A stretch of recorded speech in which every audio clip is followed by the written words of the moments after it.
शांति।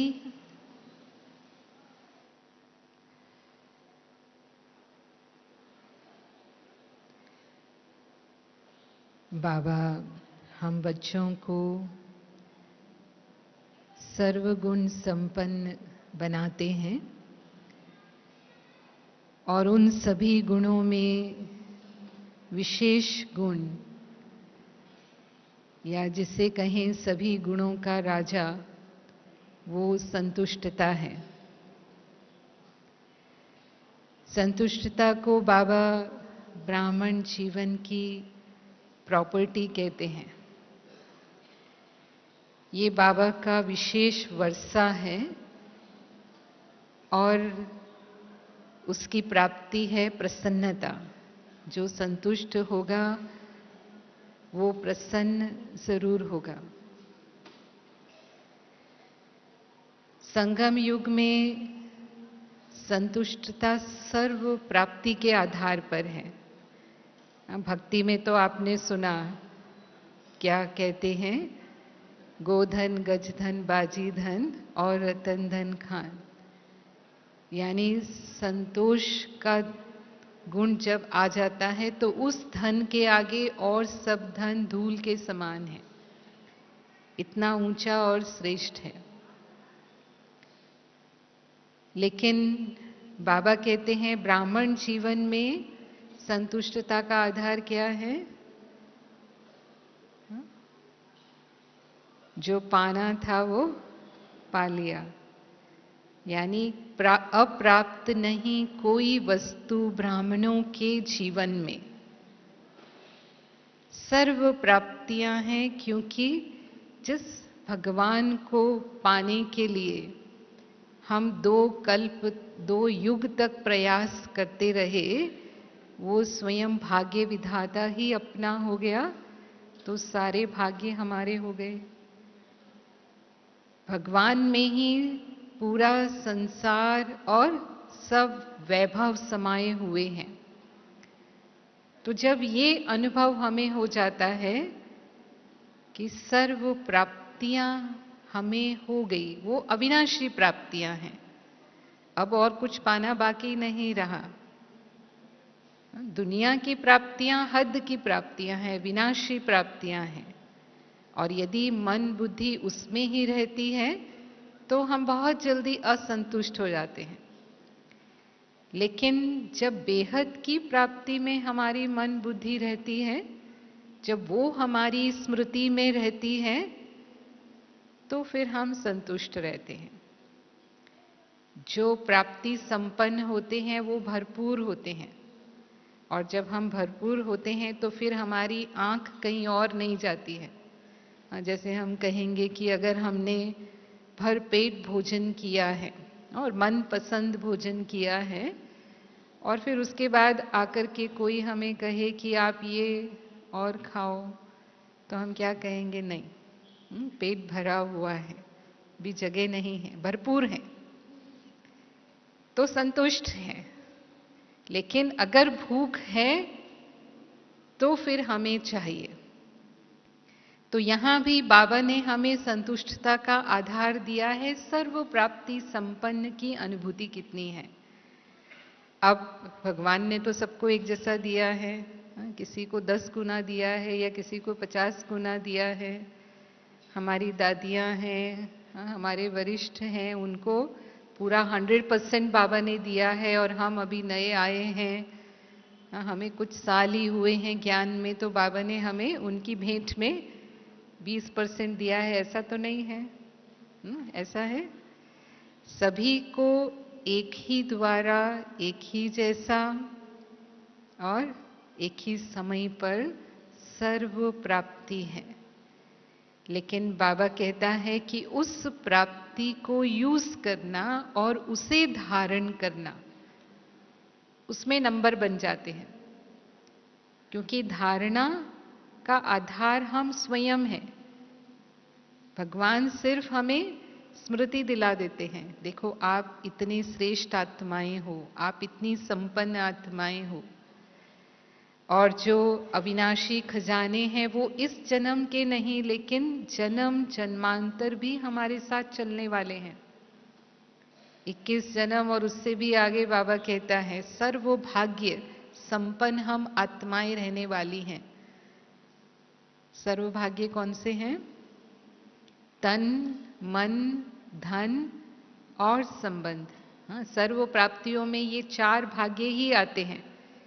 तन की प्राप्ति होनी चाहिए।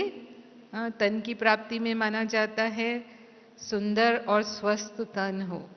हाँ, मन की प्राप्ति में माना जाता है सदा मेरा मन चिंता मुक्त शांत प्रसन्न रहे। धन की प्राप्ति में माना जाता है कि इतना धन अवश्य हो कि इंसान को किसी भी आवश्यकता के लिए संघर्ष न करना पड़े। सारी आवश्यकताएं सहज पूरी हो जाएं। कम से कम ब्राह्मण जीवन में तो हम ऐसा ही सोचते हैं। चलो, दुनिया वाले तो धन के लालच के पीछे भाग दौड़ की जिंदगी जीते हैं। कहते हैं दुनिया वाले तो पेट भरने के लिए नहीं कमाते, पेटियां भरने के लिए कमाते हैं। और संबंध का भाग्य, सर्वश्रेष्ठ संबंध हो, सदा निस्वार्थ स्नेह देने वाले हों, समय पर सहयोग देने वाले हों। तो ये सारे भाग्य हमें अभी भी मिले हैं और भविष्य में भी अनेक जन्मों तक तो गारंटी है। लेकिन वर्तमान में ये सर्व प्राप्तियां बाबा के आधार से हैं। और वो बाबा के आधार से कैसे हैं? यदि हम उसके स्मृति स्वरूप रहते हैं तो कभी भी हम असंतुष्ट नहीं हो सकते। और बाबा कहता है जो संतुष्ट है वो स्वयं से भी संतुष्ट होगा, वो पाप से भी संतुष्ट होगा, वो ड्रामा से भी संतुष्ट होगा और संबंध संपर्क में भी संतुष्ट होगा। हम इन 4 बातों में कहीं ना कहीं असंतुष्ट हो जाते हैं। स्वयं ही स्वयं से असंतुष्ट होते हैं, वो है अपने पुरुषार्थ से।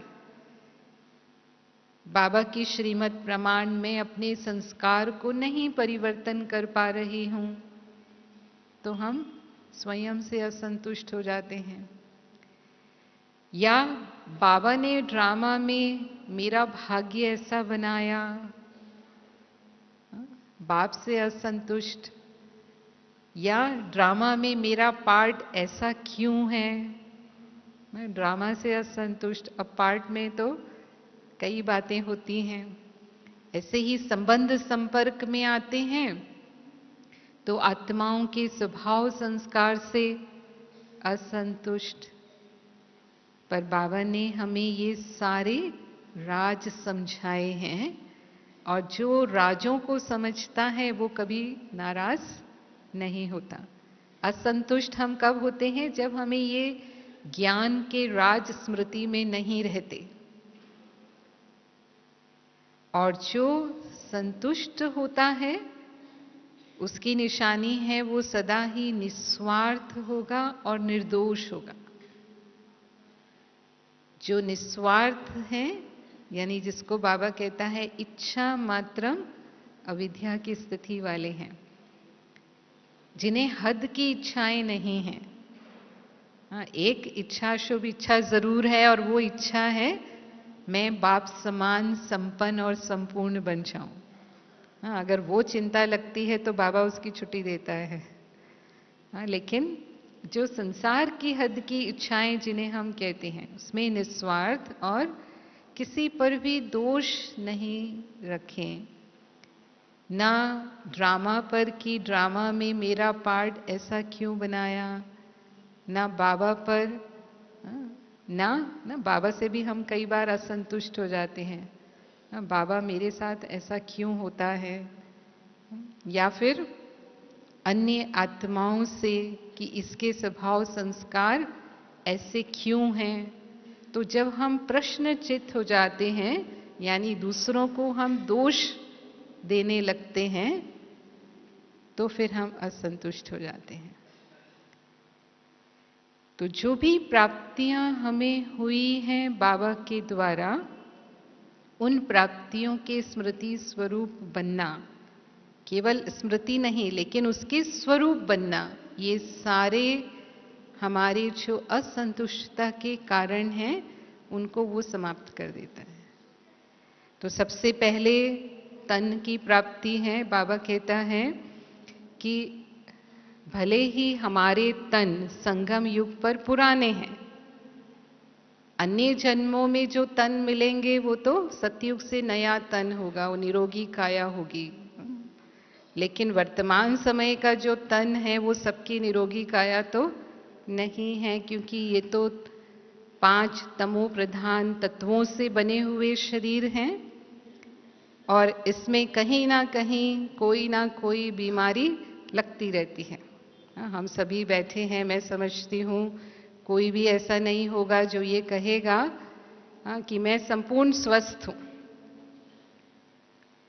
लेकिन बाबा कहते हैं कि यदि हम बीमारी कॉन्शियस हो जाते हैं, अब 2 बातें हैं, एक तन का बीमार होना और एक होता है मन का बीमार होना। तो तन की बीमारी मन को बीमार ना करे, यानी आत्मा अगर स्वस्थ है, और वो आत्मा स्वस्थ तब रह सकती है जब बाबा के साथ योग है, और यदि हमारा मन स्वस्थ है तो वो तन की बीमारी को भी सूली से काटा कर देता है, यानी कर्म भोग को हम कर्म योग से सहज चुक्तू कर लेते हैं। बीमारी हमें बड़ी महसूस नहीं होती है। कई बार बड़ी बीमारी होती भी है, ऐसे नहीं कि हमेशा छोटी छोटी बीमारियां ही होती हैं। कई बार ऐसी आजकल कलयुग में बड़ी बीमारियां होती हैं जिसके साथ जिंदगी भर जीना पड़ता है। एक बार लग गई माना उम्र भर वो बीमारी चलेगी। तो उसमें जैसे मानो डायबिटीज हो गई किसी को, अस्थमा हो गया, मैं एग्जाम्पल दे रही हूँ, कोई हार्ट की बीमारी हो गई, या कैंसर की बीमारी हो जाती है।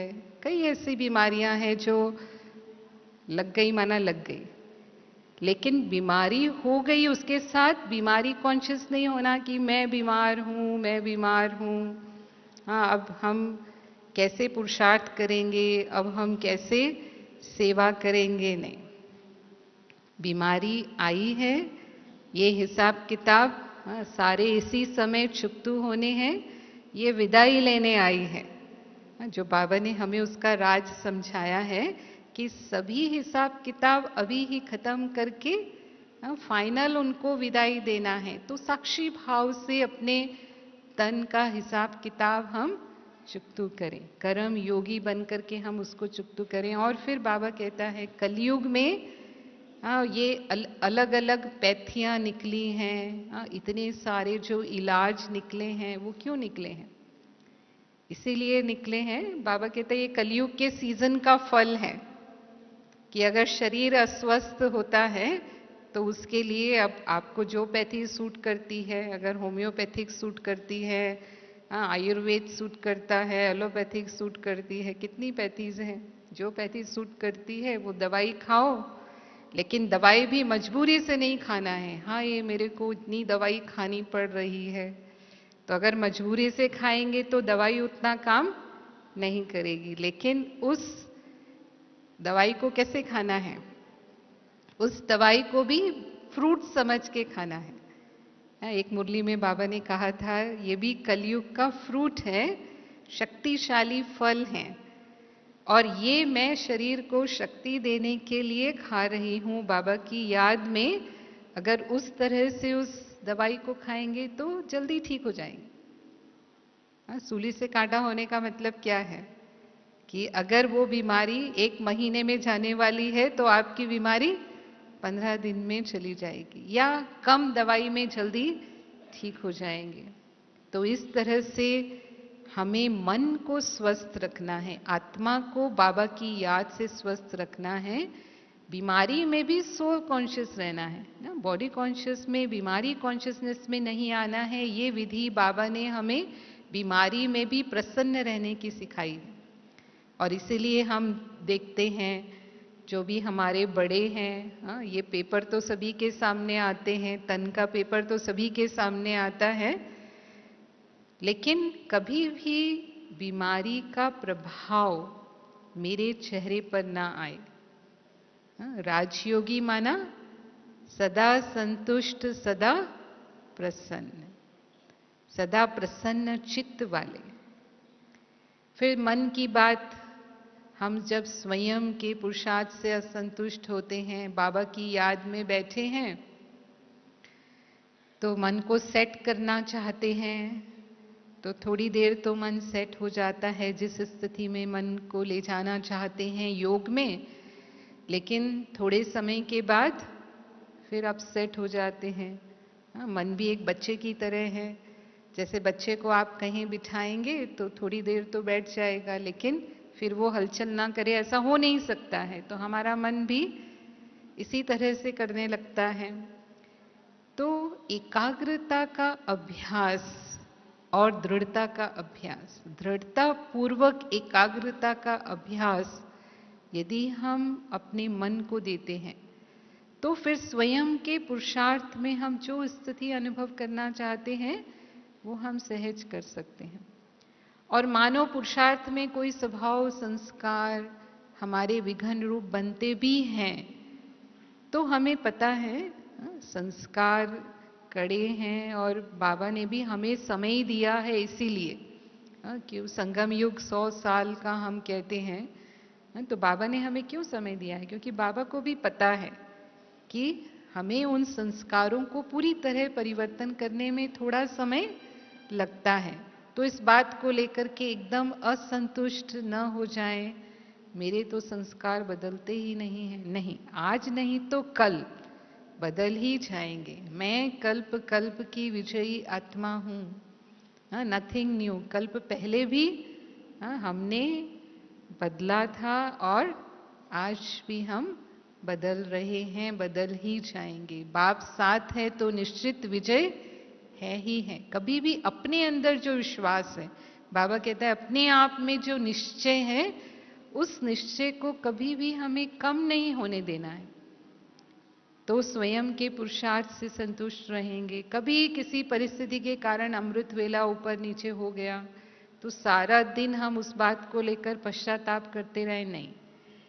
समस्या को नहीं सोचना है, लेकिन अब आज जो हो गया सो हो गया, कल मेरा अमृत वेला पावरफुल कैसे हो उसके बारे में सोचना है। कई बार हम समस्याओं का चिंतन ज्यादा करते हैं, लेकिन भविष्य में उससे आगे कैसे बढ़ना है ये नहीं सोचते हैं, तो व्यर्थ संकल्पों में ज्यादा चले जाते हैं। फिर जहां धन की बात आती है, तो जैसे हमने धन की बात की, ब्राह्मण जीवन में हमारी आवश्यकताएं सहज पूरी होती हैं। बाबा कहता है कि हमें बहुत धन कमाई के पीछे जाना भी नहीं है, क्योंकि अगर हम ज्यादा धन के पीछे जाएंगे तो हमारा समय संकल्प शक्ति कहाँ ज्यादा लग जाएगा? धन कमाने के पीछे लग जाएगा, और ये विनाशी कमाई हमारे साथ नहीं जाने वाली है। जो हम अविनाशी कमाई कमा रहे हैं, जो हमारी ज्ञान धन की कमाई है, ऐसे कहते हैं knowledge is source of income. ज्ञान का एक एक रत्न लाखों रुपए का है, उससे हमने जीवन में कितना समाया है। बाबा के ज्ञान का हम कितना स्वरूप बने हैं, उससे हमारे जीवन में गुणों की धारणा, शक्तियों की धारणा कितनी हुई है। वो कमाई हमारी जन्म जन्मांतर की कमाई, उसमें हमें समय देना है, ना कि विनाशी धन की कमाई के पीछे हमें समय देना है। कई बार बाबा ऐसे भी कहते हैं, अगर आपके पास इतना धन है, ड्रामा अनुसार कई इतने धनवान भी होते हैं कि जीवन भर अगर बैठ करके खाएं, आराम से खा सकते हैं। तो अगर ये भाग्य है संगम युग पर, तो फिर बाबा कहता है आराम से आध्यात्मिक पुरुषार्थ में लग जाओ, ईश्वरीय सेवा में लग जाओ, अपना पूरा समय इस कमाई में लगाओ, क्योंकि वो विनाशी कमाई करने की जरूरत नहीं है। तो दुनिया वालों जैसे हमारी इच्छाएं हों, दुनिया वालों की इच्छाएं क्या होती हैं? एक बंगला है उससे संतुष्ट नहीं है, एक दूसरा बंगला भी हो जाए, एक बेटे के लिए भी और बना ले। एक कार है घर में, उससे संतुष्ट नहीं है, एक और नए मॉडल की कार, या कहेंगे एक मोबाइल है उससे संतुष्ट नहीं है। अभी जो लेटेस्ट मॉडल बाजार में आया है, इसको क्या कहेंगे, हद की इच्छाएं। बाबा इसको हद की इच्छाएं कहता है। तो ब्राह्मण होकर के भी अगर मेरा मन हद की इच्छाओं के पीछे भाग रहा है अभी भी, तो दुनिया में भी ऐसा होता है। बहुत धनवान होते हैं ना, बहुत कुछ कमा लिया तो भी संतुष्ट नहीं होते। एक कहानी आती है कि एक गांव में एक सेठ रहता था, तो बहुत बड़ा बिजनेस फैला हुआ था उसका, उसके खेत भी थे और उसकी हवेली के पास में ही एक किसान रहता था जो उसके ही खेत में मजदूरी करता था। तो वो सेठानी देखती थी कि ये जो किसान रहता है हमारी हवेली के पास, कितना खुश, कितना मस्त रहता है, दोनों काम करते हैं, खुश रहते हैं, और मेरे पति इतने बड़े व्यापारी हैं, इतना कमाते हैं, फिर भी हम दोनों खुश नहीं हैं। कोई ना कोई बात की चिंता हमें लगी ही रहती है, क्योंकि जितना बड़ा धंधा होगा उतनी ही बड़ी उसकी चिंताएं भी होंगी, ऐसे ही होता है। तो उसने एक बार अपने पति को कहा कि देखो, इससे तो हम ये गरीब अच्छे हैं, कम से कम खुश तो रहते हैं, हम इतनी बड़ी हवेली में रहते हैं फिर भी खुश नहीं हैं। तो किसान ने कहा कि इसका कारण है कि इनको 99 का फेर नहीं लगा है। तो उसको समझ में नहीं आया। उसने कहा, ये 99 का फेर क्या होता है? तो उसने कहा, अच्छा मैं समझाऊंगा क्या होता है। तो वो सेठ ने वो एक छोटा पॉकेट दिया सेठानी को और उसमें 99 रुपए डाले और कहा कि ये किसान के घर जाकर के उसको देना, उसको कहना आप इतनी मेहनत करते हो, ये आपका इनाम है। तो उसने कहा ठीक है, ये तो बहुत अच्छी बात है। तो वो ले गए और उसके घर में ना उसको किसान की पत्नी को दिया। कहा आप दोनों इतना मेहनत करते हो, खेती में इतनी अच्छी खेती होती है, तो ये सेठ जी की तरफ से आपको इनाम है। तो उसने पैसे गिने तो वो 99 रुपए थे, 100 में एक कम था। हाँ, तो अब क्या हुआ, दोनों ने मिलकर सोचा कि देखो, भगवान ने खुश होकर के हमें ये 99 रुपए दिए। आज तक तो हमने कभी बचत की नहीं, हम जो कमाते हैं खाते हैं, तो आज ये 99 रुपए हमारे पास आए हैं, तो क्यों ना हम 1 रुपया और जोड़कर इसे 100 बना लें। तो वो थोड़ी और मेहनत करने लगे और थोड़े दिनों में 1 रुपया तो बहुत बड़ी बात नहीं होती है, कमा लिया और उनके रुपए 100 हो गए। लेकिन जैसे ही 100 रुपए हुए, थोड़ा और लालच मन में आ गया, हाँ, कि ये 100 के 500 हो जाएं तो, क्योंकि 100 होने से खुशी हुई उनको, तो उनको लगा 100 के 500 हो जाएंगे तो कितनी खुशी होगी। तो अब जो वो आराम से कमाते थे और अपना समय लगाते थे बाकी भगवान के ध्यान में खुश रहते थे, अब ज्यादा समय किसके पीछे लगाने लगे, वो 100 के 500 कैसे हो जाएं। और सारा जब संकल्प समय उसमें लगने लग गया तो खुशी गुम। तो थोड़े समय के बाद ही वो सेठानी ने देखा कि ये जो किसान का परिवार इतना खुश रहता था, आजकल इतना खुश नहीं दिखाई देता है। तो उसने वो सेठ जी को बात कही कि पता नहीं इनको क्या प्रॉब्लम है, ये तो बहुत खुश दिखते थे, आजकल तो इतने खुश नहीं दिखाई देते हैं। तो सेठ जी ने उनको कहा कि देखो, तुमने जो 99 रुपए दिए ना, वो उस फेर में आ चुके हैं। तो इंसान जब धन के फेर में आता है तो फिर वो संतुष्ट नहीं रहता, खुश नहीं रहता है। तो यहाँ बाबा हमें यही कहते हैं कि आपको बाबा लखपति करोड़पति नहीं बनाएगा, भगवान गरीब निवास है। आप सोचो कि बाबा को याद करके मैं करोड़पति हो जाऊं तो क्या होगा, करोड़पति हो जाएंगे या मायापति हो जाएंगे? माया खींच कर ले जाएगी आपको, हाँ? क्योंकि धन के साथ साथ माया भी आती है। तो इसीलिए संगम युग में हम गरीब हैं, इसका मतलब बहुत भाग्यवान है कि हमें भगवान ने अविनाशी कमाई करने का भाग्य दिया है। तो धन की संतुष्टता हमारी वो धन से नहीं है, हमें इस राज को समझना है कि वो धन ज्यादा से ज्यादा मेरे पास आ जाएं, साधन ज्यादा से ज्यादा मेरे पास आ जाएं, उससे नहीं, लेकिन अविनाशी धन से हमारी संतुष्टता है, उसकी स्मृति में, है ना, उसके स्मरण में हम कितना रहते हैं। यानी ज्ञान के जितने स्मरण में हम रहेंगे, जिसको कहते हैं सिमर सिमर सुख पाओ, जो स्मृति स्वरूप की हम बात कर रहे हैं, उतना ही हम ज्यादा से ज्यादा संगम युग में कमाई करके धनवान होते जाते हैं। और संबंधों की बात बाबा कहता है, तो संबंधों में पहले हैं हमारे बाबा से संबंध, जो सर्व संबंध हैं, और बाबा से सर्व संबंधों का अनुभव इस दुनिया में संबंधों में जो कमी है उसको पूरा कर देता है। हाँ, कोई को कोई संबंध प्यारा होता है, कोई को कोई संबंध प्यारा होता है। कई बार ऐसे होता है, किसी को माँ नहीं होती है, किसी को बाप नहीं होता है, किसी को भाई नहीं होता है, हाँ, किसी को बहन नहीं होती है, होती है ना, कोई कोई कमी होती है संबंध में, या अच्छा दोस्त नहीं है। अब वही संबंध मैंने बाबा के साथ अनुभव किया तो मुझे वो कमी कभी भी नहीं महसूस होगी। कईयों के ऐसे होते हैं कि मेरा जवान बेटा है, उसने शरीर छोड़ दिया, तो क्या बाबा बेटा हो सकता है? उसी संबंध का जो कमी मैं यहाँ महसूस कर रही हूँ, वही संबंध हम बाबा से अनुभव करें। किसी के पति ने शरीर छोड़ दिया, तो बाबा तो कहता है कि साजन का भी साजन है, वो पतियों का भी पति है। उस अविनाशी साजन से उस साजन का संबंध हम अनुभव कर लें। भाई नहीं है तो भाई का संबंध अनुभव कर लें। तो जो असंतुष्टता हमें सांसारिक संबंधों से आती है, उसको हम सहज अनुभव बाबा से कर सकते हैं।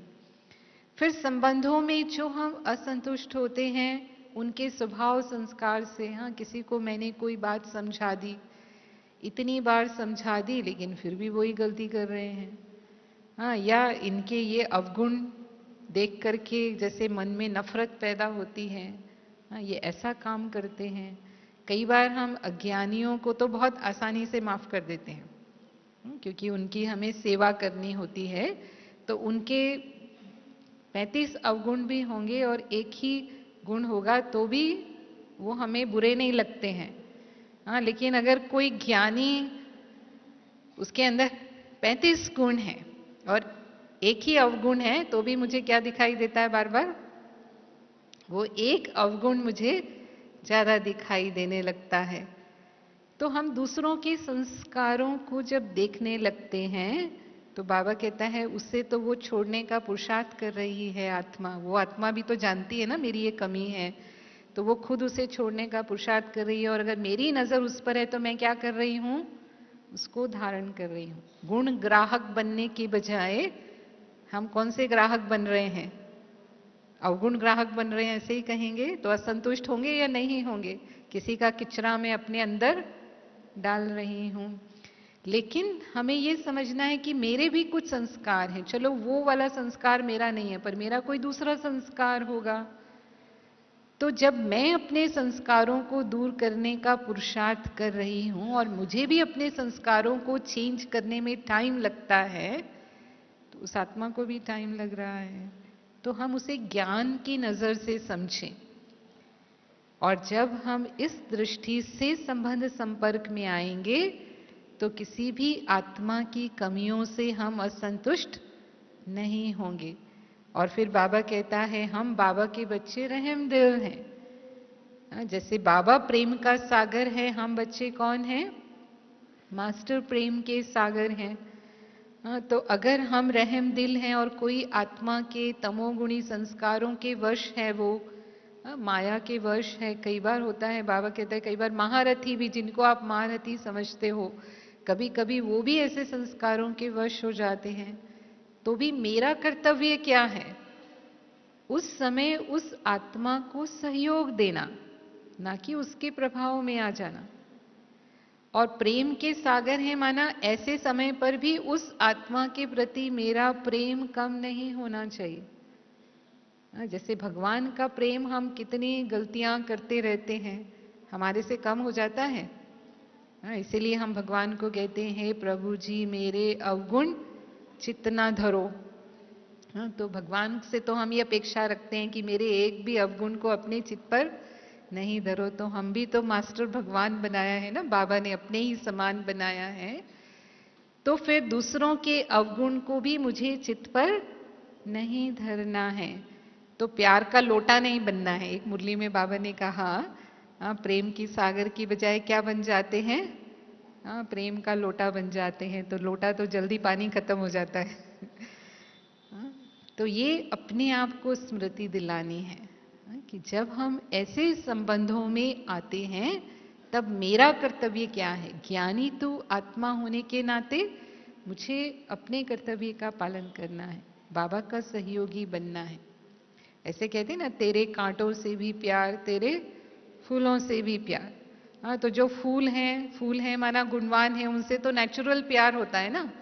उनसे प्यार करने की कोई मेहनत नहीं करनी पड़ती, नेचुरल स्नेह होता है उन आत्माओं के प्रति, क्योंकि इतने गुण हैं उनके अंदर। हाँ, लेकिन कांटों से प्यार करना माना, कांटे माना जो दुख देने वाली आत्माएं हैं, जो आपको दुख देने के निमित्त बार बार आपके सामने हिसाब किताब चुकतू करने आ जाती है। कई आत्माएं ऐसी भी होती हैं, हाँ, क्योंकि उनके साथ ही आपको रहना है और ऐसा कड़ा हिसाब किताब होता है कि हाँ, आप कितनी भी कोशिश कर लो बच नहीं सकते हैं उससे। तो बाबा कहता है, कैसी भी आत्मा मेरे सामने हिसाब किताब चुकतू करने आती रहे, लेकिन फिर भी मैं संतुष्ट रह सकती हूं, तब कहेंगे कांटों से भी प्यार। हाँ, नहीं तो हाँ, फूलों से तो प्यार करना बहुत सहज है। तो जो बाबा की श्रीमत है, उस श्रीमत अनुसार मुझे संतुष्ट रहना है। फिर ये तो जो स्थूल प्राप्तियां हैं, उसके साथ साथ सूक्ष्म प्राप्तियों की बात भी हम करते हैं। दुनिया में सूक्ष्म प्राप्तियां मानी जाती हैं, मेरा अच्छा नाम हो, हाँ, लोग मुझे मान दें, मतलब मुझे भी कुछ माने, हाँ, मैं भी कुछ हूं, या शान हो, हमारी अच्छी शान हो, जिसको नाम मान शान हम कहते हैं। तो यहाँ भी कई बार ऐसा होता है, हाँ, कई बातों में हाँ, हमको पूछा ही नहीं जाता, मतलब मेरा नाम ही नहीं लिया गया। बाबा की सेवा तो हम भी कर रहे हैं, सारा दिन हम सेवा में लगे हुए हैं, सुबह से रात तक। हाँ, लेकिन बहन जी ने तो मेरा नाम ही नहीं लिया। नाम लेना तो छोड़ो, मुझे तो पूछा भी नहीं। कभी कभी ऐसा हो जाता है मानो, तो फिर हम असंतुष्ट हो जाते हैं। या बाबा कहता है, इस हद के नाम में मुझे नहीं जाना है। मानो कोई कारण से मेरा नाम नहीं लिया, मेरा नाम होना चाहिए, हम समझते हैं कि इन बातों में मेरा नाम आना चाहिए, लेकिन किन्हीं कारण से मेरा नाम नहीं आया, या कोई आत्मा के हिसाब किताब के कारण मेरा नाम नहीं आता है। तो बाबा कहता है कि बाबा के दिल में आपका नाम पहले है और आप बाबा के गले का हार बनने वाले हैं, यानी विजय माला में आपका नाम आएगा। देखो, अभी भी बाबा मुरली चलाते हैं ना, जब अब अव्यक्त मुरलियां चलती हैं तो बाबा हर मुरली में क्या कहते हैं, हर बच्चे के दिल में बाप है, और बाप के दिल में कौन समाया हुआ है, बच्चे समाये हुए हैं। तो हमारा नाम बाबा के दिल में, हमारा नाम कौन जपता है? भक्त तो भगवान को जपते हैं, पाया नहीं है लेकिन जपते हैं, इतना नाम जपते हैं उसका। हाँ, लेकिन हमारा नाम कौन जपता है? बाबा कहता है, मैं बच्चों के बिना नहीं रह सकता हूं, मेरे दिल में सदा बच्चे समाये हुए हैं। तो हम बेहद के नाम को स्मृति में रखें, हद के नाम नहीं। हाँ, ये जो हम असंतुष्ट होते हैं वो हद के नाम के कारण। हाँ, छोटी छोटी बातों में मेरा नाम नहीं आया तो हम नाराज हो जाते हैं, असंतुष्ट हो जाते हैं। जैसे एक कहानी भी कहते हैं ना कि एक बार विष्णु जी के पास नारद जी, उनके परम भक्त थे, उनके पास गए तो विष्णु जी एक डायरी पढ़ रहे थे। तो नारद जी तो बहुत क्यूरियस है, जिज्ञासु स्वभाव के थे, उनको समाचार जानने का बहुत इंटरेस्ट रहता है। तो उन्होंने पूछा विष्णु जी को कि भगवान आप क्या पढ़ रहे हैं आज? तो विष्णु जी ने कहा कि ये मेरी डायरी है जिसमें वो नाम लिखे हैं जो भक्त मुझे बहुत याद करते हैं। तो उन्होंने कहा अच्छा, तो इसमें मेरा नाम कहाँ है? नारद जी भी तो भगवान को बहुत याद करते थे, इतने परम भक्त माने गए, तो मेरा नाम कहाँ है? तो डायरी दिखा दी विष्णु जी ने, देख लो तुम्हारा नाम कहाँ है। तो देखा उनका नाम सबसे ऊपर था। फिर दूसरे दिन जब गए तो देखा आज भी विष्णु जी डायरी पढ़ रहे हैं। लेकिन आज दूसरी डायरी थी। तो फिर पूछा, भगवान आज कौन सी डायरी पढ़ रहे हैं आप? तो विष्णु जी ने कहा कि आज मैं वो डायरी पढ़ रहा हूं जिनको मैं बहुत याद करता हूं। तो फिर उनको जिज्ञासा हुई कि मेरा नाम कहाँ है।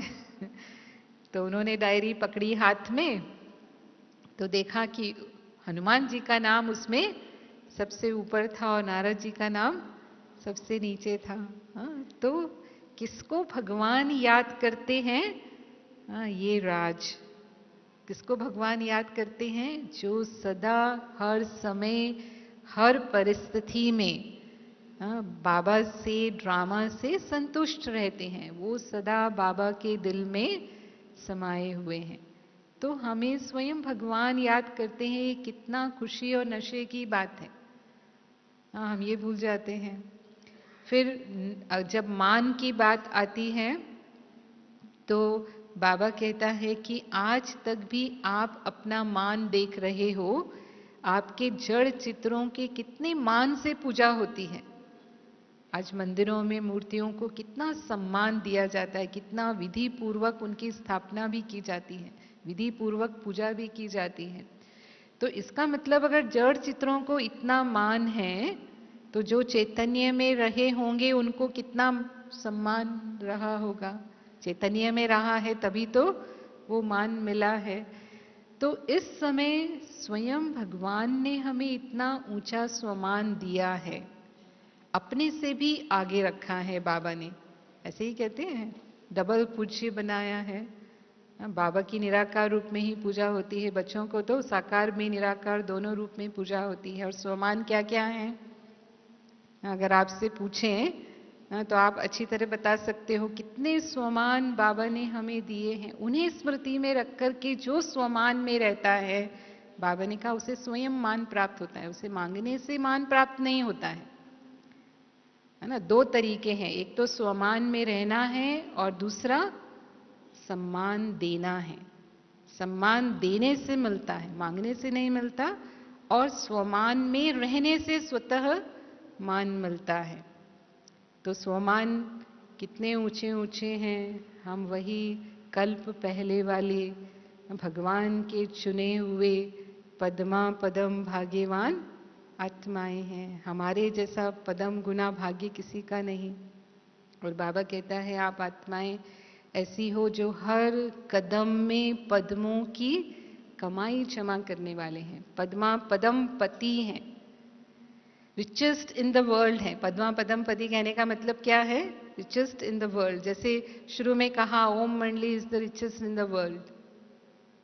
तो ऐसे देखने में तो रिचेस्ट नहीं दिखते हैं, देखने में तो साधारण आत्माएं हैं, लेकिन हर कदम में पद्मों की कमाई हम ही जमा कर सकते हैं। वो कितने भी बड़े बिजनेसमैन हों, लेकिन एक कदम में पद्म की कमाई तो नहीं कर सकते। आज वो बिल गेट्स का नाम लेते हैं या मार्क जुकर का नाम लेते हैं, बहुत बड़े बड़े बिजनेसमैन दुनिया में माने जाते हैं। वॉरेन बफे जो अरबों डॉलर कमाते हैं हर साल। बाबा कहते हैं वो लोग भी एक कदम में पद्म की कमाई नहीं कर सकते। अगर हमने बाबा की श्रीमत प्रमाण, बाबा की याद में निमित्त भाव से कर्म किया है, तो हमारा वो हर कर्म पद्मों की कमाई जमा करने वाला है। तो ऐसे नशे वाली बातें, प्राप्ति कराने वाली बातें अगर हम स्मृति में रखते हैं, कभी भी हम असंतुष्ट होते हैं मानो किसी भी बात से, तो बाबा कहता है ये बातें अपनी स्मृति में लाओ कि मुझे क्या क्या प्राप्तियां हुई हैं।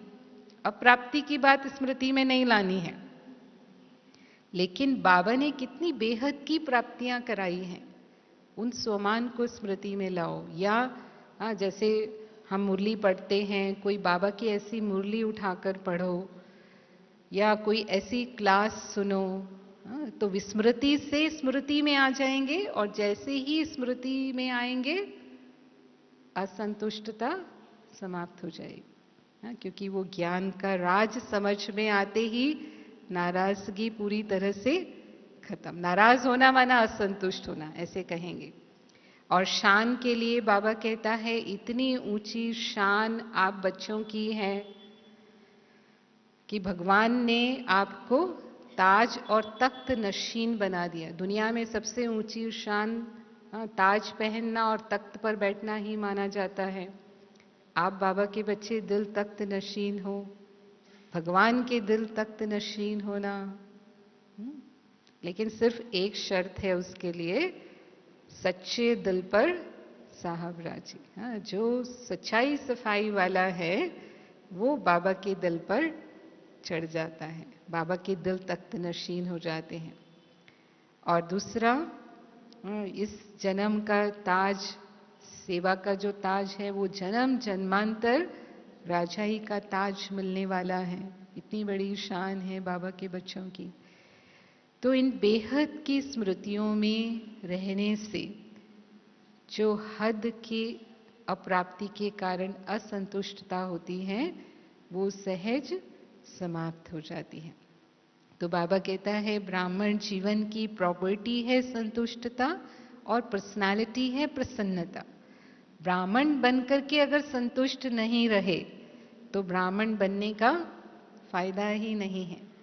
और अगर संतुष्ट नहीं रहे तो प्रसन्न भी नहीं रह सकते। और जो स्वयं संतुष्ट प्रसन्न नहीं है, वो दूसरों को भी प्रसन्न नहीं कर सकता। तो क्या करना है? क्या करना है? सदा, एक कहते हैं ना, एक दिन संतुष्ट रहें और दूसरे दिन असंतुष्ट नहीं, लेकिन सदा संतुष्ट और प्रसन्न, ये ब्राह्मण जीवन का जन्म सिद्ध अधिकार है। और बाबा बहुत खुली दिल से हमें ये खजाना दे रहे हैं। तो उस खजाने को हमें अभी भी अनुभव में लाना है, खुद भी अनुभव में लाना है और दूसरों को भी अनुभव कराना है। ठीक है? ओम शांति।